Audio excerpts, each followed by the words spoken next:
Bueno, ens hem assegut aquí desplaçant a la pobra Simborska, amb aquest banc tan bonic que ens hem donat, per comentar-vos una proposta que em va fer l'Eric, de Jean-Yves Jovenet, d'un llibre molt curiós. Bueno, jo sé allò, aquelles coses que passejant per la llibreria et trobes un llibre i que deu ser això que ha fet Acantilado. Jo vaig començar el pròleg, que és una cosa com una broma dintre del llibre, que després no sé si té una continuació dintre, perquè el llibre el que parla són d'allò que ha esdevingut una ruïna. No sé en català seria... Una ruïna? Una ruïna. No, les ruïnes no. Una altra cosa. Coses que en la història han esdevingut una ruïna. Edificis,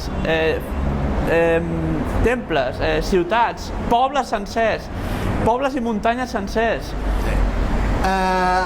Jo crec, i en el pròleg dona la pista, aquest poble. Aquest senyor és amic del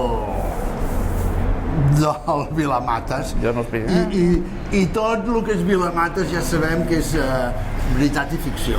I jo crec que aquí fantasieja molt.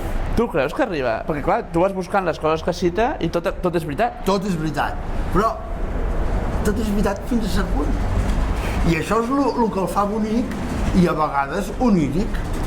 Et recordo el cas del general xinès que vol destruir la ciutat i llavors els ciutadans de dintre de la ciutat emmurallada La desmunten.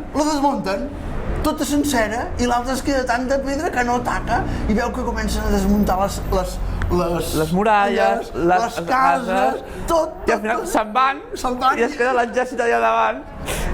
És que n'hi ha de molt bones, vull dir. Jo l'única cosa de certa que he trobat és que tota ciutat que no té muralles és una ciutat potent i que durarà. Per exemple, Roma.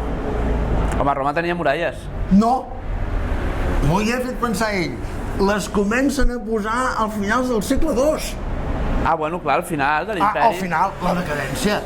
En el moment que t'emmuralles... Això també ho diu. En el moment en què hi ha una decadència és quan fas les muralles de Bizanci, també. Bizanci fa muralles increïblement grans quan ja no les pot defensar. A mi m'ha impressionat molt un lloc que sí que he vist, que és Heidelberg. Quan parla del castell de Heidelberg, i no li importa quan el van construir, li importa quan van destruir, que el van deixar com està ara, com van deixar aquella runa. L'art de destruir. Sí. Aquest tros parla de l'art de destruir. Bueno, ja veieu que això és una bogeria. Són tot d'històries curtes sobre diferents ruïnes de la història, de 3 pàgines 4 cada una d'elles amb un rerefons que et farà, si vols, investigar més, buscar més i llegir més, i si no, t'omplirà unes estones fantàstiques de lectura ràpida. Bueno, doncs aconsellat. Aquí està.